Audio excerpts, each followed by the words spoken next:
Pourquoi investir en Côte d'Ivoire? Quelle est la politique de l'État pour attirer les investisseurs? Et que gagne un investisseur à s'intéresser à la Côte d'Ivoire? Autant de préoccupations sur lesquelles la délégation indienne en prospection en Côte d'Ivoire a pu être éclairée.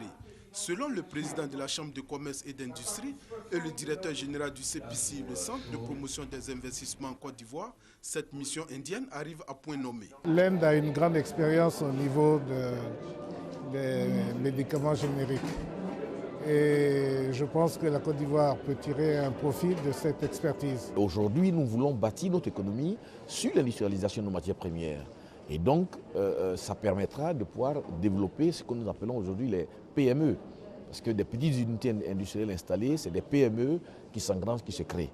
Selon le représentant du Bureau national d'études techniques et de développement, des projets prioritaires sont sur la table du gouvernement, à savoir la réhabilitation de plusieurs infrastructures routières reliant la Côte d'Ivoire aux pays voisins, la construction de 30 000 salles de classe dans le primaire, la construction de 3 universités, la réhabilitation de 600 centres de santé, la construction d'un pipeline reliant Abidjan à Lagos, la construction d'un centre de stockage d'hydrocarbures à San Pedro, la construction de 20 000 logements par an à Abidjan et le développement de la riziculture pour réduire le déficit.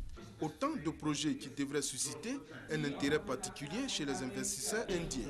Après donc les exposés, les hommes d'affaires ivoiriens ont eu des rencontres B2B avec la mission indienne. Des rencontres qui devraient se solder par des partenariats fructueux.